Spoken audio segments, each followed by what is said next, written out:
Assalamu alaikum. Welcome back to ENG503.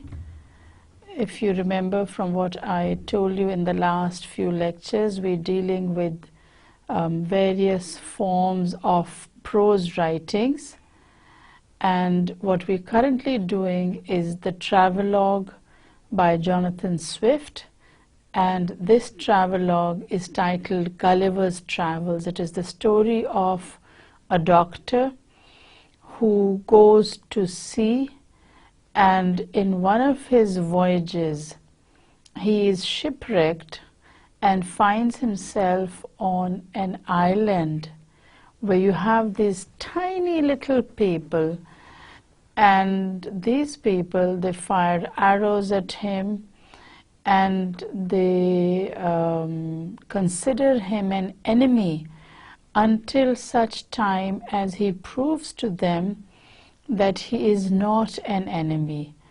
And the last lecture that I delivered and that you people heard on this topic told you about Gulliver being carried to the presence of the emperor. And when I was winding up the last lecture, I emphasized the fact that there were two reasons why the emperor wanted Gulliver to be brought to him. One was to create an impression on his people that he might be smaller in size than Gulliver, but he was the important person, not Gulliver. So Gulliver had to be brought to him. The second was that if Gulliver had walked, he could have reached the emperor's palace in a very short time. But he was carried so that the emperor would appear to be in a positive light. He would be standing and Gulliver would be lying down. So the person who is standing is always the person who is in command. Remember that. When you are in a higher position, you look down on those who are in a lower position.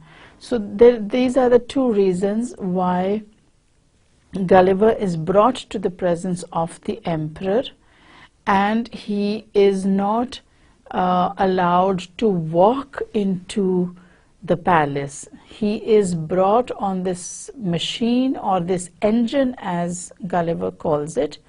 Although it takes a lot of time, it takes a lot of effort and of course money to make that sort of very low stretcher, but they prefer that to Gulliver walking in, or to the emperor coming to see Gulliver.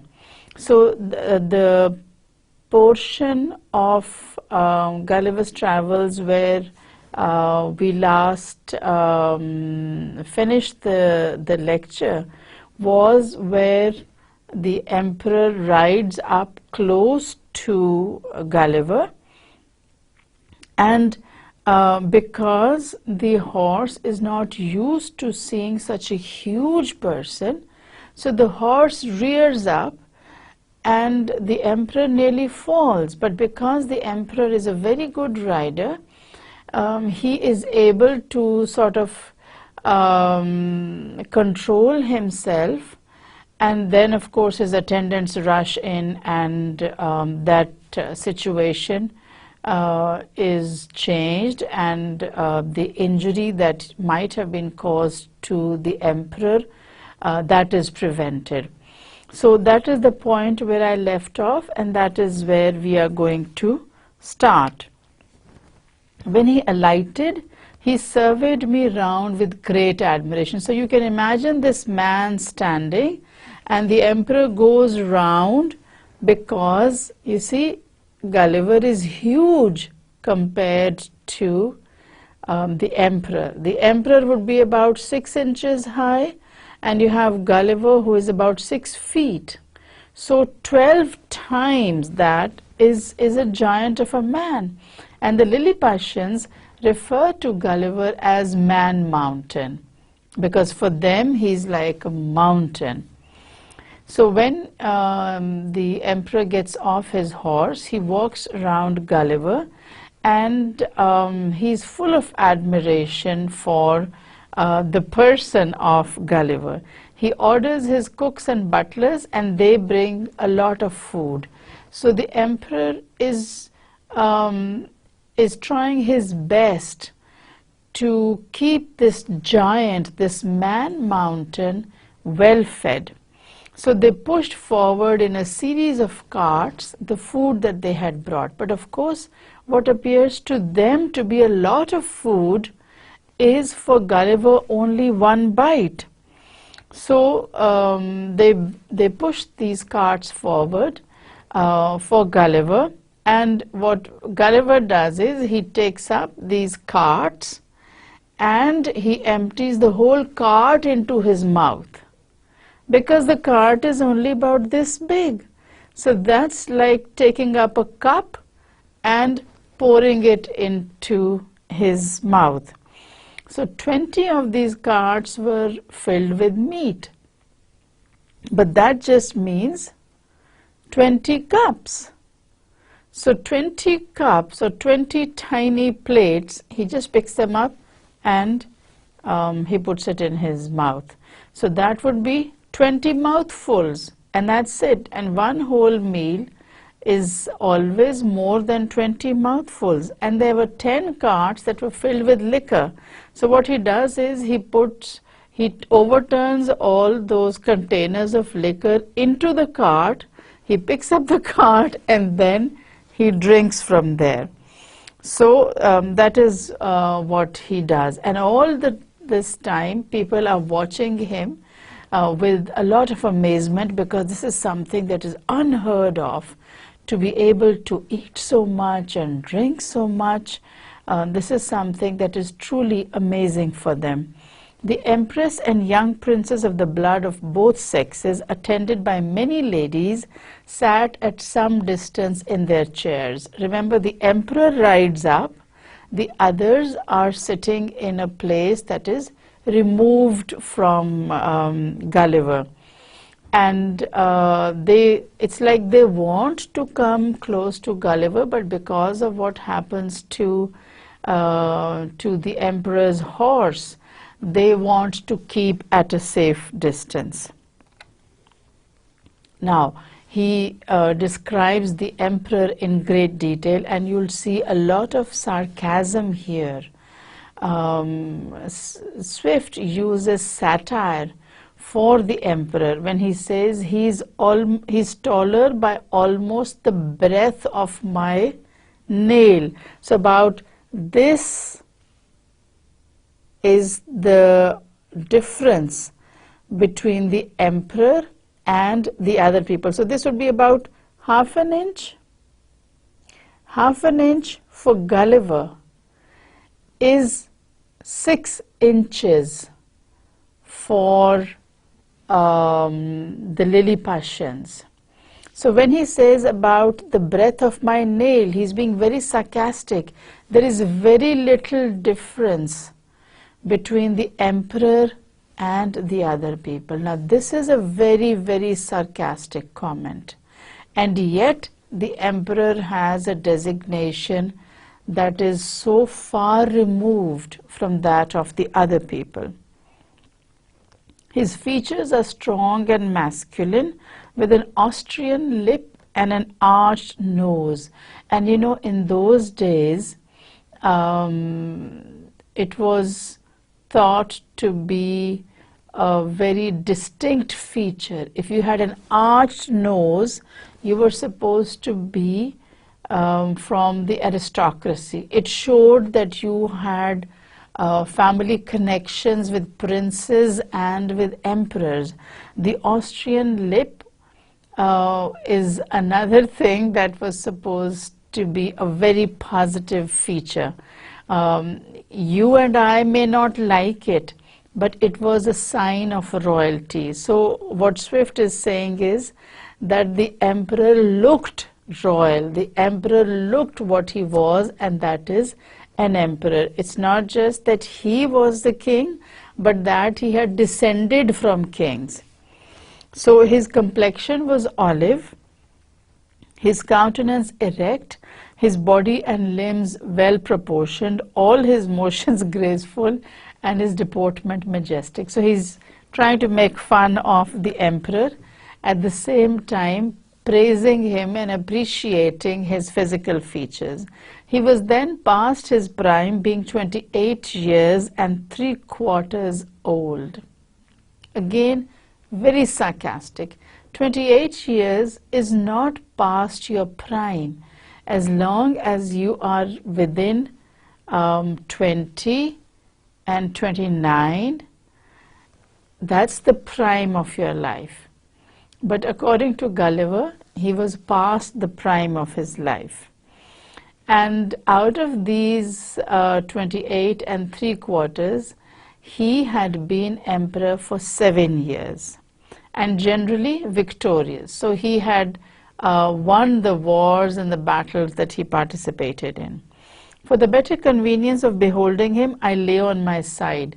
So you see, Gulliver turns on his side so that he can watch the emperor, because if he stands up or if he sits up, he will not be able to watch the emperor, who is not standing very close to him. He's still standing at a distance of 3 yards.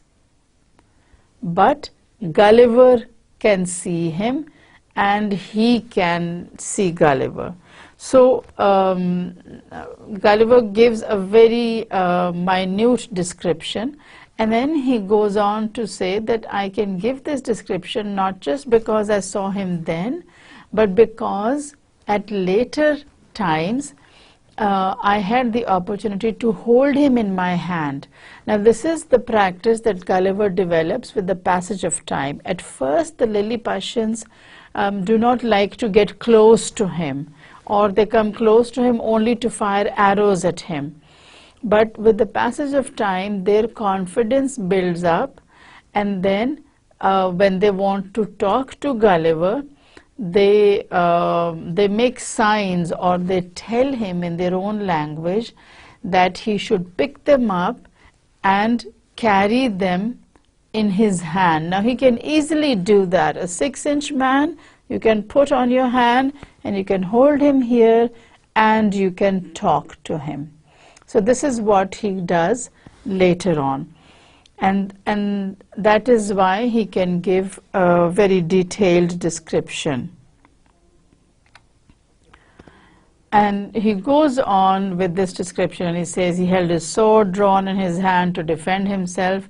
Now if you think about it, it's something that's very silly, because Gulliver is huge, and how big can the emperor's sword be? It would be about the size of your finger maximum.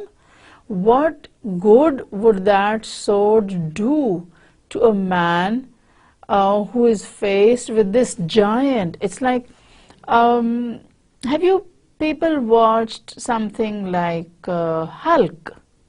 You know, that green monster that you see in movies, the hero, the man who gets very angry, and when he gets angry he turns green and his size increases, he becomes a giant. Now imagine Hulk, and imagine you standing there looking at it and trying to sort of kill him with a sword. You can't do that.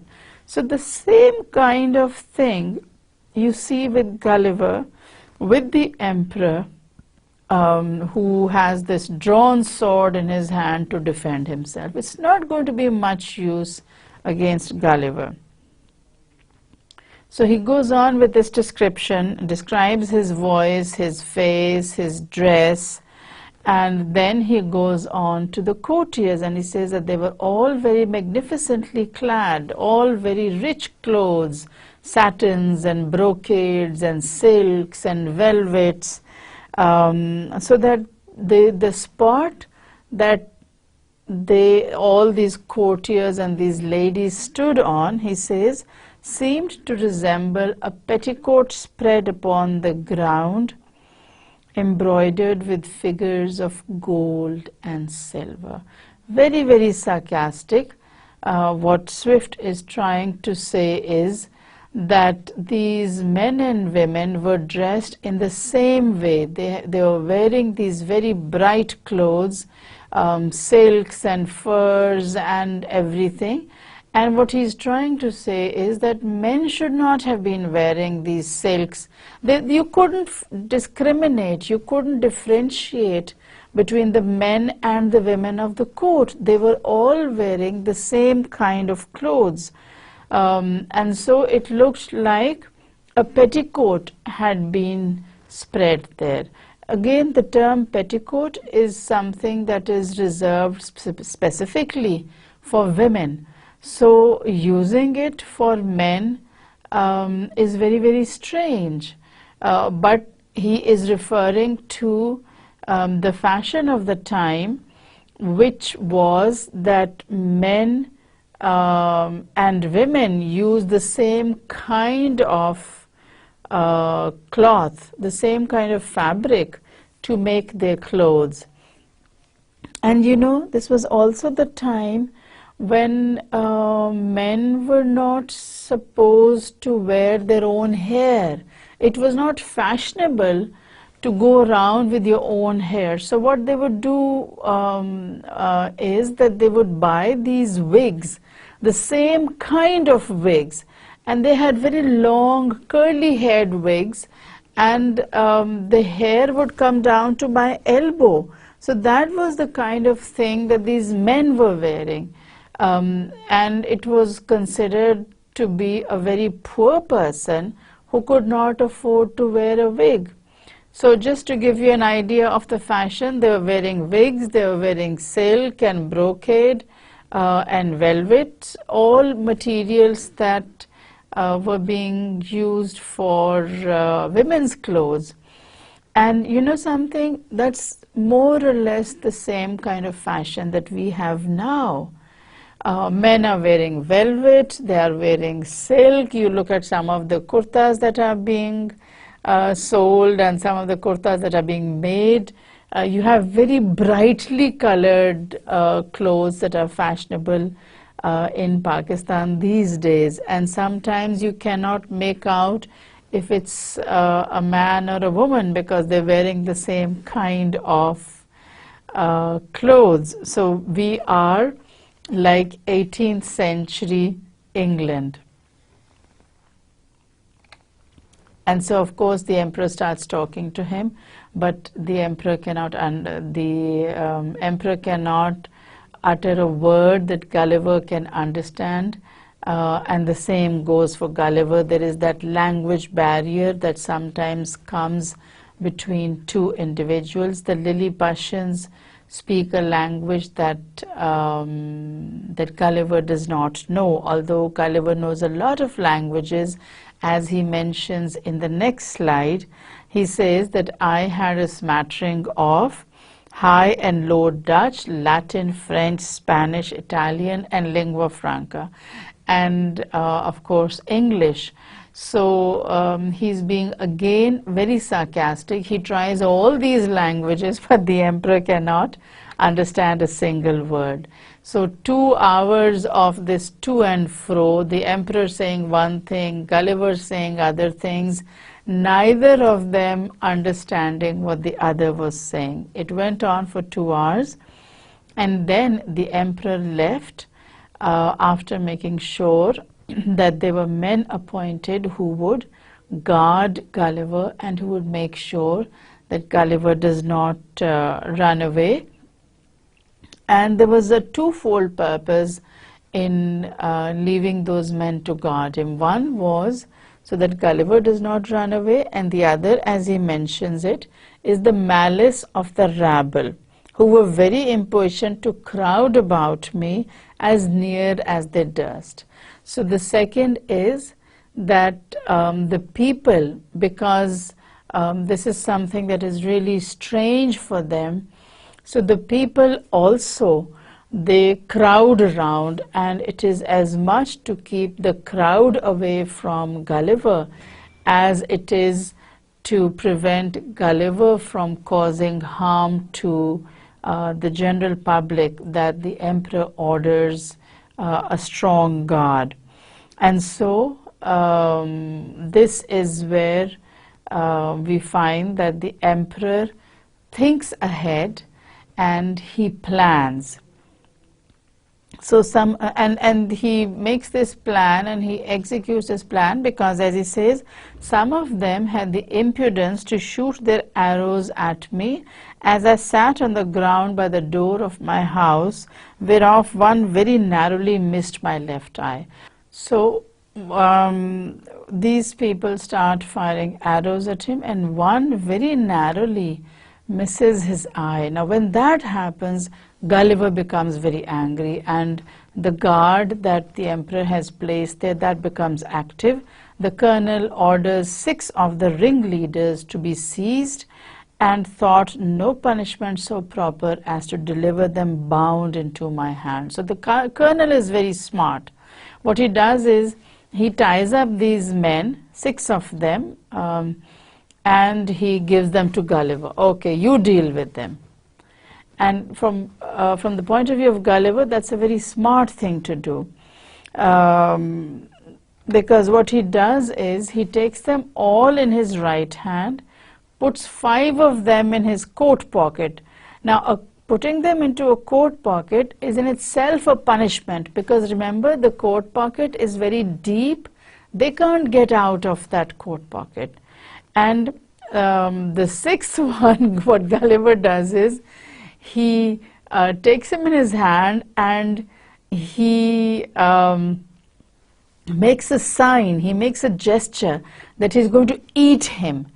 And of course, this person who's been firing arrows at him, he screams, and especially when he sees that Gulliver has taken out a penknife. Now, Gulliver's penknife to them appears as a sword.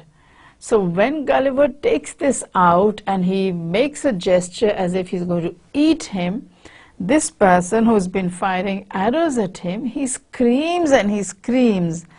And then what Gulliver does is he, with his penknife, he cuts the strings or the ropes that bind the man, and then he puts him down on the ground. Now when he does that, this man, he just runs away. And then, of course, Gulliver takes out the others from his coat pocket one by one, cuts their strings, and tells them to run away. Now, when he does that, it makes a very positive impression on the people. It makes a very positive impression on the colonel, because the colonel knows that these are people who are pestering Gulliver. So Gulliver is very smart, because he does not give them punishment the way they think that he's going to do it, and by doing that he creates a very good feeling in the minds of the general public, and the general public does not see him as an enemy. They don't see him as a monster. They see him as a giant who is very kind-hearted. So towards night, Gulliver says, I got with some difficulty into my house. Remember, the main gate is 4 feet high, and it's very difficult for Gulliver to get in. And then there is no place for him to sleep in. He just lies on the ground, and for the next 2 weeks, for the next fortnight, that is what Gulliver has to do, because there's no bed for him. So he just lies on the ground, and this is the time when the emperor, seeing the discomfort of Gulliver, orders a bed to be prepared for him. So how do they make that bed? It's not easy to make a bed for Gulliver. because Gulliver is 6 feet tall and the Lilliputians are not above 6 inches. So making a bed that is at least 12 times the size of an ordinary bed is very, very difficult. He says 600 beds of the common measure were brought in carriages and worked up in my house. 150 of their beds sewn together made up the breadth and length, and these were 4 double. So 4 double beds and 150 were stitched together, and it was that the emperor thought that they had done very good arrangements for him.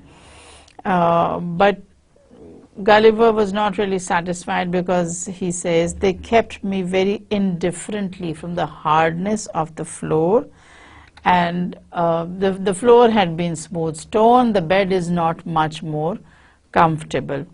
But a lot of working had gone into preparation of the bed, and by the same computation, Gulliver says, they provided me with sheets, blankets, and coverlets, tolerable enough for one who had been so long inured to hardships. So remember, Gulliver is not a rich man.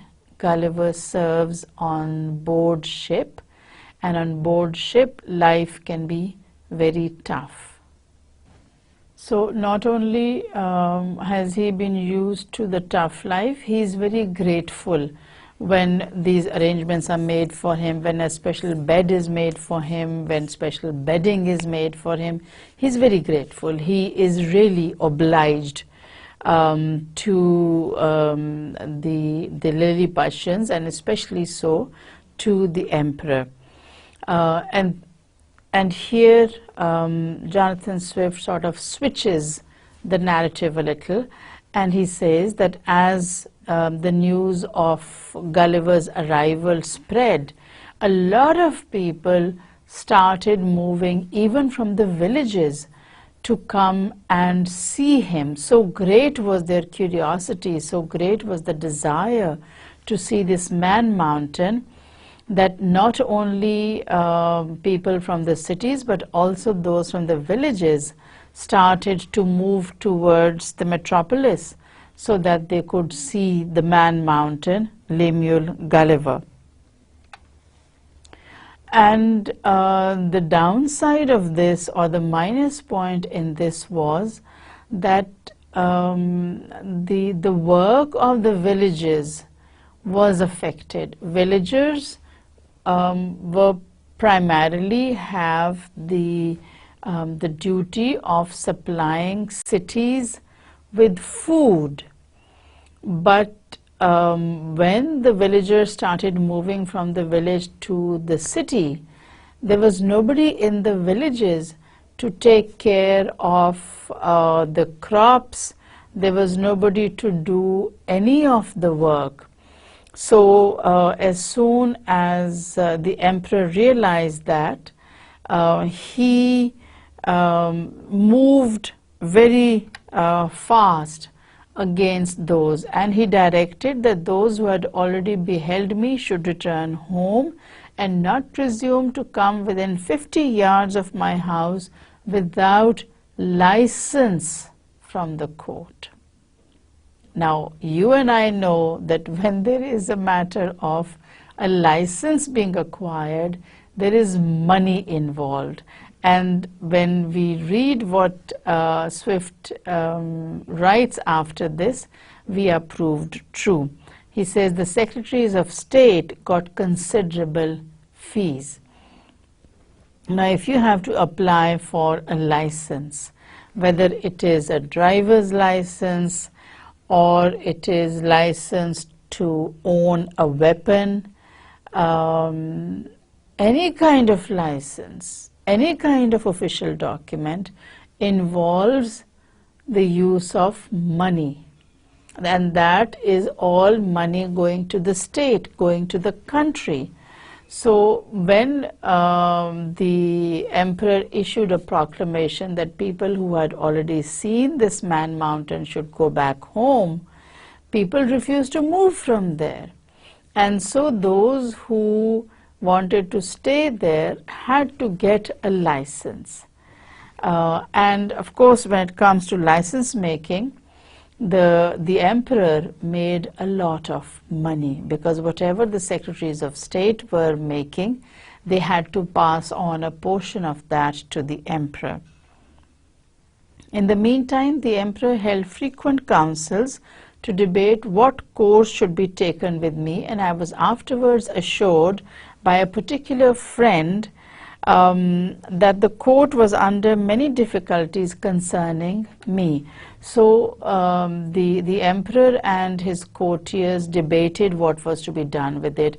They couldn't keep Gulliver because he was very expensive. They had to provide him with food and drink, and they also had to make arrangement for his living. So it was very expensive. Sometimes they determined to starve me, or at least to shoot me in the face and hands with poisoned arrows. And that would be an attempt to kill him. But because they were intelligent people, they didn't do that, because the idea that came to their mind was that if this giant dies, if this man mountain is killed, what will happen?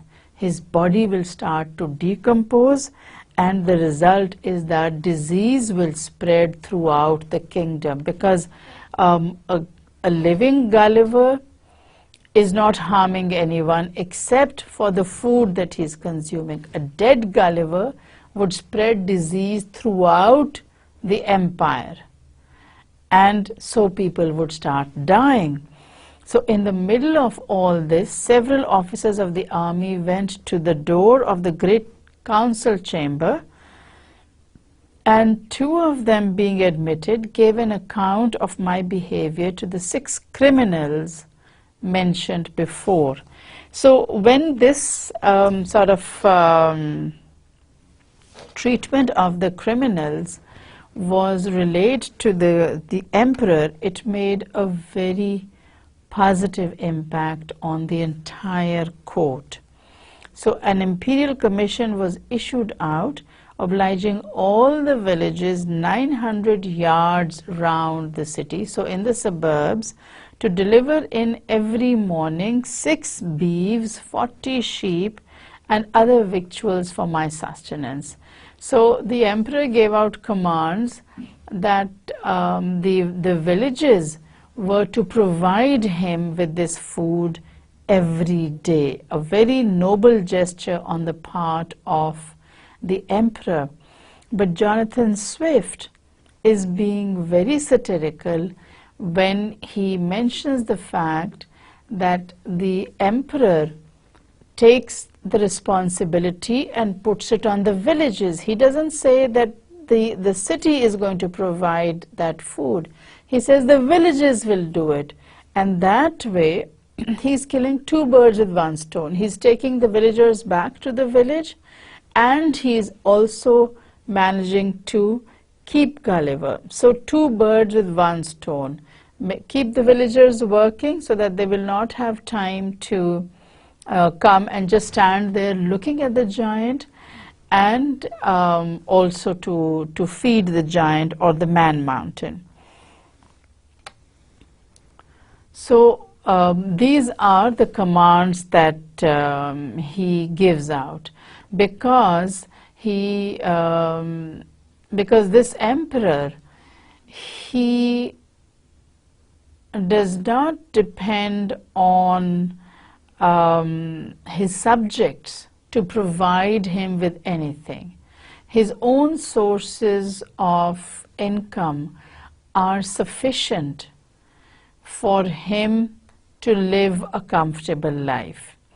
And it is only in times of war that the villagers have to provide him with anything. So when he issues this proclamation, the villagers provide all the food that is required because they're very happy with the king. So Gulliver gets his food, the villagers are kept busy, etc., etc. And that's not the only thing that the emperor orders. He also orders tailors to make a new suit of clothes. Remember, Gulliver was shipwrecked. Gulliver didn't have any clothes, so whatever clothes he was wearing when he was shipwrecked, those are what he has. He has this big coat and he has this leather jacket and he has his breeches, etc., etc. But that's all that he has. He doesn't have any spare clothes. So the emperor wants him to have good quality clothes, and then he also gets 6 of his own scholars on languages to teach him the language of the Lilliputians. And there was a third command that he gives out, and that is that he orders that the royal guard or the horses of the emperor should be exercised every day in front of Gulliver so that they lose their fear. Remember that incident of the emperor nearly falling down? He doesn't want that happening again, so he orders that his horses should be exercised every day. They should be paraded up and down in front of Gulliver so that they become familiar with the figure of the man mountain. These orders were duly put in execution, and in about 3 weeks I made a great progress in learning the language. So Gulliver works fast, and Gulliver has always been good at picking up languages, so it's not very difficult for him to learn the Lilliputian. And the good thing is that once he starts learning the language, he can converse with the emperor, and it's not such a big deal for him anymore. The first words that he learns, he says, were to express my desire, and the desire that he gives in inverted commas is that he would please give me my liberty. So that's one of the few words that he starts off with learning the language.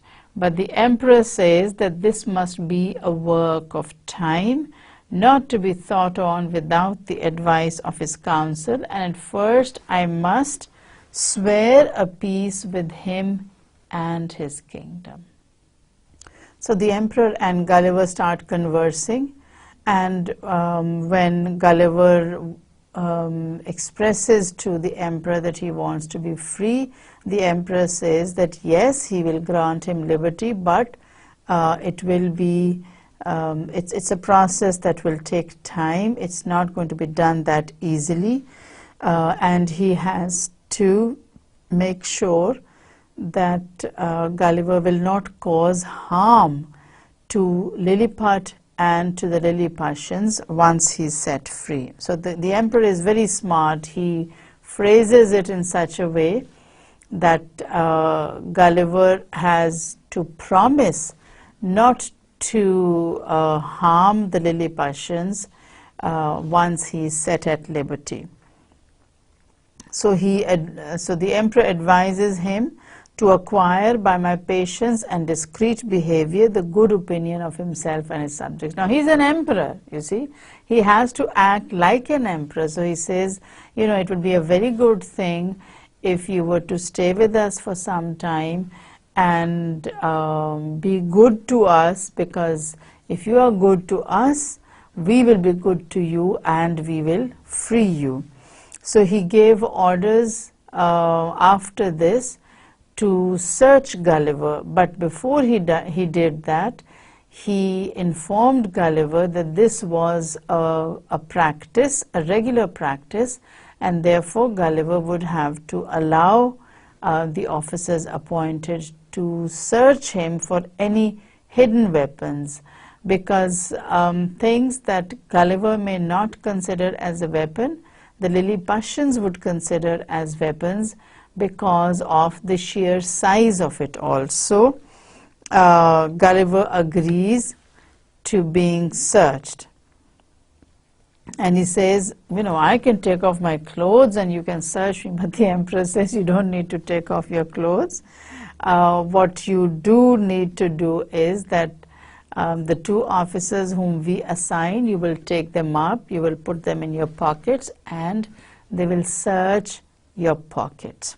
So Gulliver says, okay, we'll do that. I agree to that. And they can go ahead and search me.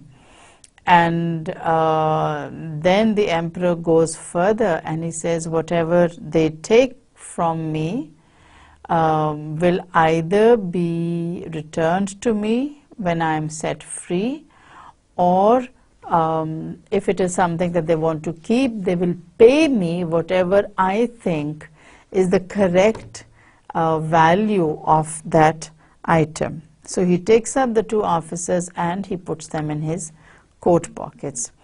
And not just into his coat pockets, but into every other pocket except two places. One where he has his watch chain, and in the other he keeps a little gold money. So these two he doesn't want them exploring, for the simple reason that he doesn't yet trust the emperor or his courtiers or his officers. So these gentlemen who are given this duty, assigned this task of making this list of searching Gulliver, they take pen, ink and paper and they make an inventory. They make a list of all the items that they find in Gulliver's pockets. So this inventory later on Gulliver looks at, and he has reproduced here, as he says, word for word. And so he goes on and he says, in the right coat pocket of the great man mountain, after the strictest search, we found only one great piece of coarse cloth, large enough to be a foot cloth for your majesty's chief room of state. So you see, these are things to which the Lilliputians are giving descriptions. These are not descriptions that you and I would be familiar with. They find a piece of cloth and they say that it can serve as a kind of mat for your majesty's room of state. It's actually a handkerchief. And then he says, we discovered a huge silver chest with a cover of the same metal, and we were not able to lift it. We desire that it should be opened, and one of us stepping into it found himself up to the mid-leg in a sort of dust. And you know what that is? Can you imagine what that would be? It is snuff. And do you know what snuff is? You know what niswar is? That is what Gulliver was carrying in his pocket. I know it's something that we sort of say is not taken by educated people, by literate people, but in England, right until the 19th century, taking snuff was very fashionable. It's a great silver chest. It's a huge box from the point of view of the Lilliputians. You and I know that our brothers from the KPK province put the snuff or the niswar in a small box. It's in a small circular box which has a mirror on top, and that's how they see where they're putting the snuff. Now I know niswar taking is not thought of as something very good, but believe me, it was very fashionable in the courts, and all these gentlemen and all these noblemen, they all habitually took snuff, and they all had these what the Lilliputians call silver chests, in which they put this snuff. So it was very, very fashionable. Next time you think of Englishmen, and particularly aristocrats and the courtiers being very civilized and very refined, just imagine them taking snuff, and maybe you will change your mind about them. So we go on with this list, this inventory that that is made up by these two officials. So they find a bundle of white thin substances folded one over another about the bigness of 3 men, tied with a strong cable and marked with black figures, which we humbly conceive to be writings, every letter almost half as large as the palm of our hands. In the left there was a sort of engine, from the back of which were extended 20 long poles, etc., etc. So he takes a look at a comb, and he says that it's an engine, because you see everything appears to them to be different, to be huge. So these two gentlemen, they go through that inventory, or through this list of items that they find in Gulliver's different pockets.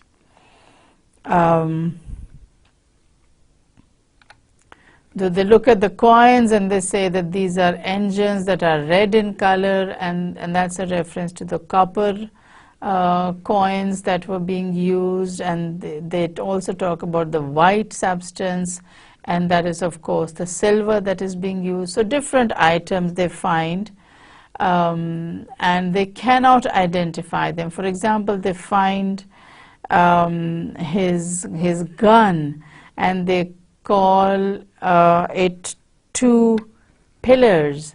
To them, the gun appears to be something very strange because they've never seen it before. And then he says there were 2 pockets which we could not enter, and these are the pockets that Gulliver had earlier talked about, and that where he says in one I store my watch, and in the other I have some gold coins which are very precious to me. So he's describing all these objects and the inventory that was made by these 2 officials who were told to search him. And in this report, the officials mention that there were 2 pockets that Gulliver would not allow them to search, and in one of these there was this huge silver chain that was hanging. It wasn't actually huge, but that is how it appears to the 2 Lilliputians. And they say, we directed him to draw out whatever was at the end of that chain, which appeared to be a globe, half silver and half of some transparent metal. So that's his watch. He takes it out, and the officials are very surprised at what they see drawn on this object, and then so they say, okay, put this engine back into your pocket because it makes a lot of noise. And so he goes on with this list that these 2 officials have made, and he shows them a compass which he calls his oracle, because he says it points out the time for every action of his life. From the left fob he took out a net almost large enough for a fisherman, but contrived to open and shut like a purse and serve him for the same use. So this is where he keeps his coins, his gold, and even the gold coins to the two officials. They represent a huge amount of gold just because of their sizes. So the report continues, and he says, having thus, in obedience to your Majesty's commands, diligently searched all his pockets, we observed a girdle about his waist made of the hide of some prodigious animal, from which hung a sword of the length of 5 men. So this is his scimitar, and the two officials report that, you know, he could very easily kill all Lilliputians, all loyal subjects, with that sword. That is not really true of human beings, but because we're talking about Lilliputians here, perhaps, yes, they could all be killed by this scimitar. So they go on with this inventory, and then at the end of this report, Clefrin Freelock and Marcy Freelock write that this is an exact inventory of what we found about the body of the Man Mountain. And they also point out the fact that he was very polite with them. He did not show any rudeness. He was very cooperative, and this is a very positive sign that the Man Mountain is not going to harm them, that he has a very positive attitude towards all Lilliputians. So this is the report that is issued, and what is worth remembering here and what is worth pointing out here is their concept of time. It's not the year, let's say 1700 and such. What references they use is the time at which a particular emperor starts to rule over them. So he says it is the 4th day of the 89th moon of your Majesty's auspicious reign. No other reference to time. This is the only reference that they make. It is the 89th moon since your Majesty started ruling. So this is how they make this inventory. When this inventory was read over to the emperor, he directed me, although in very gentle terms, to deliver up the several particulars. So when these two officials, the Freelocks, they read over the inventory to the emperor says, okay, now you hand over all those objects. Now, when Gulliver or when Swift says that this inventory was read to the emperor, he's also being a little sarcastic, because he is giving reference of the fact that the emperor cannot read himself. The inventory, the report is read out to him.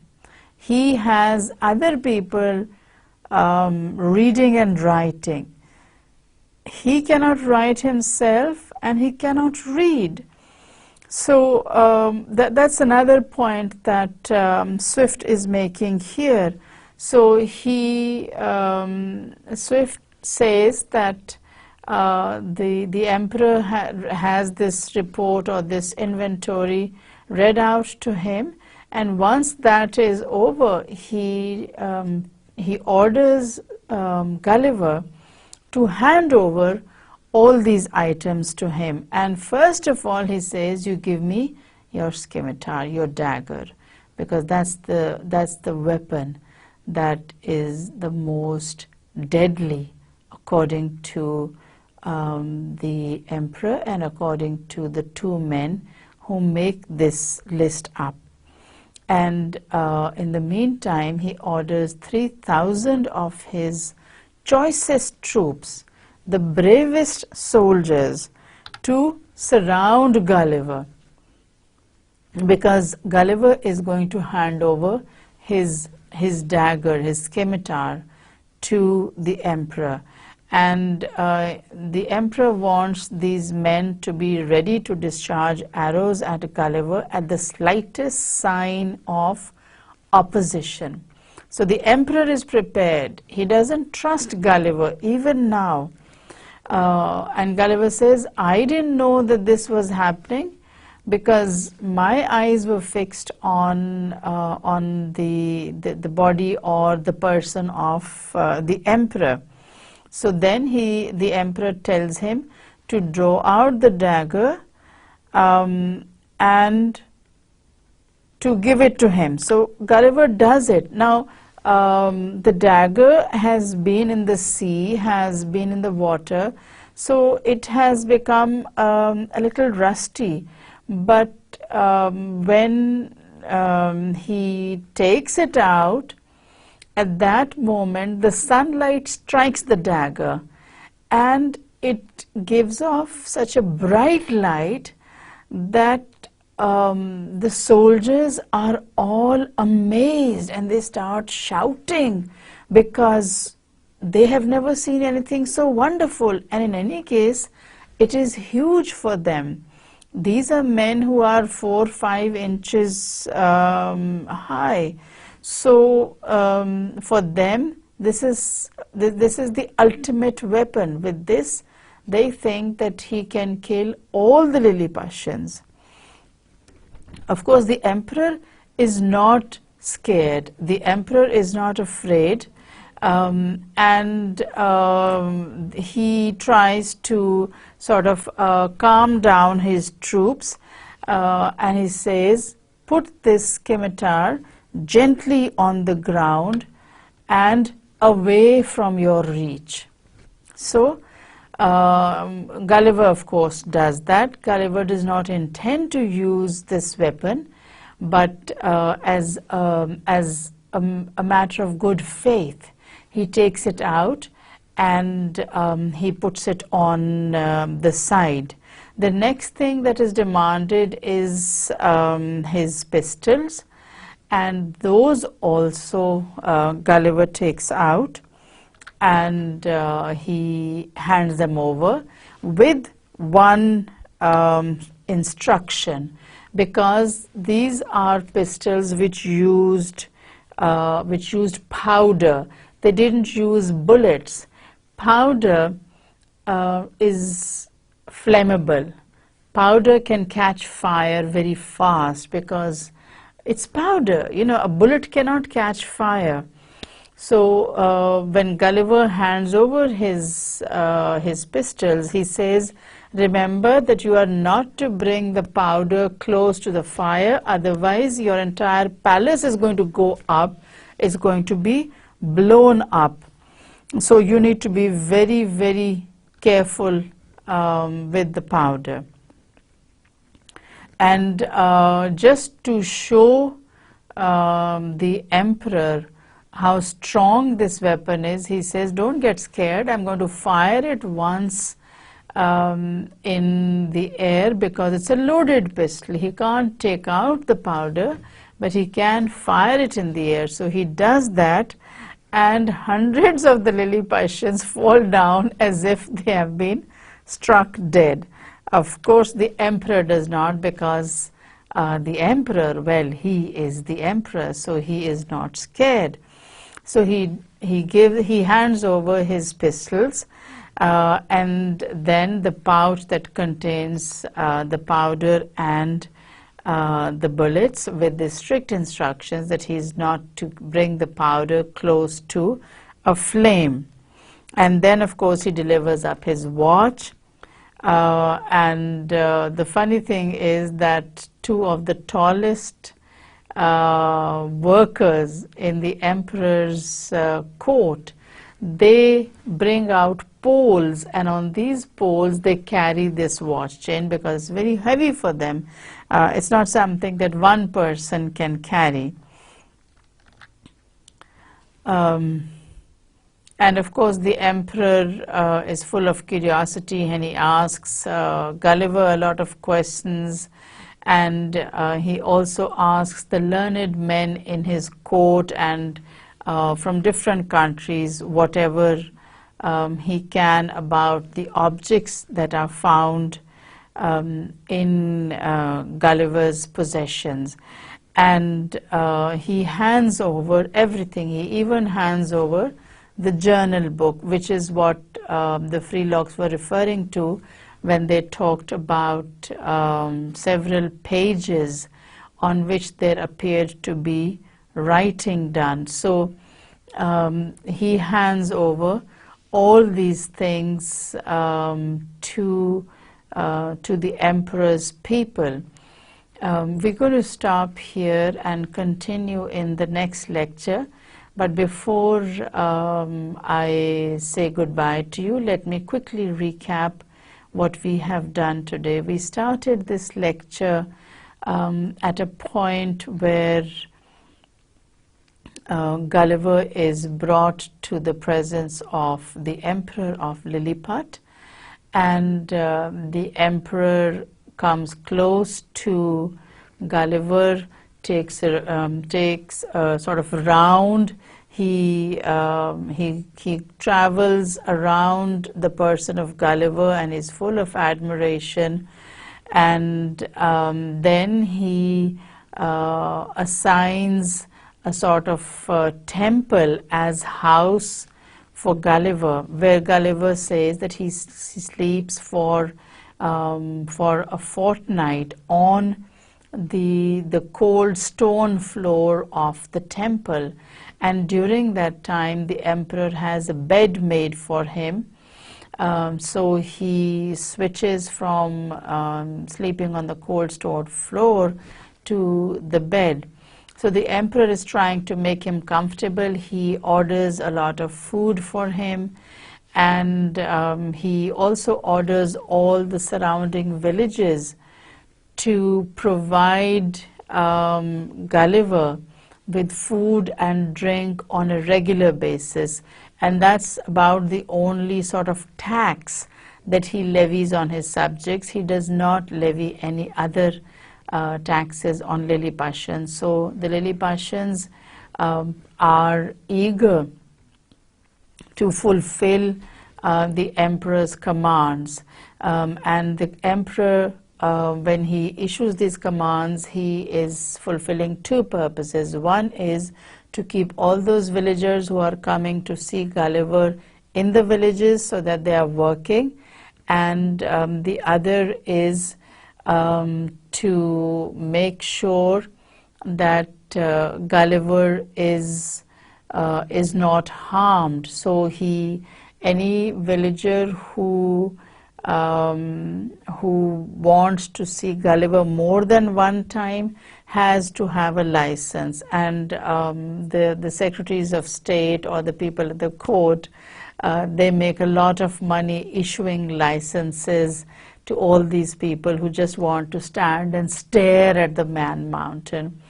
So the emperor gives various commands. One of these is to have Gulliver searched, and Gulliver says, okay, I'll take off my clothes, you search me. But the emperor says, no, you don't get searched that way.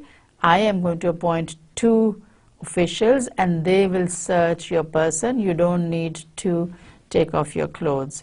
So then Gulliver picks up these people and puts them in his different pockets, and these two officials, both of whom carry the surname of Freelock, the Freelocks make a report according to what they see, because they have not seen most of these objects before. They just give a description. So what they find in the different pockets is a silver watch chain, a journal, some coins, and a snuff box. And you people have to remember what I told you about the snuff box and about the English aristocracy. And then they find pistols, and something that is not in a pocket and which is hanging by his side is his scimitar, which for the emperor is the ultimate weapon, And once the emperor has this inventory or this list read out to him, he orders Gulliver to hand over all these things to him. So he hands over the weapons first, and when he is handing over the weapon, he gives special instructions on how the powder is to be stored, because powder is a flammable object, and if it is brought close to an open flame, it will just catch fire. The explosion produced will be so huge that it could destroy the entire palace. So Gulliver is very careful about these things, and he gives specific instructions. He hands over everything. He hands over his money.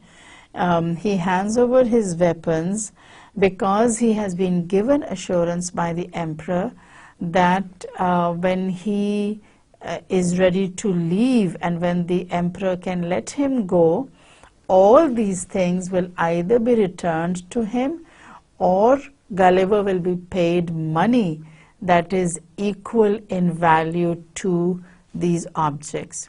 So these are the assurances that the emperor gives Gulliver. And at the same time, he starts his own investigation. So he doesn't rely on Gulliver's explanation alone. He has experts in his court and outside his court, and he talks to them and he asks them whether the explanation that Gulliver gives is true and can be trusted or not. So we're going to leave at this point, and we will continue from this point forward when we meet next. Thank you very much. Enjoy the rest of your day, and Allah Hafiz.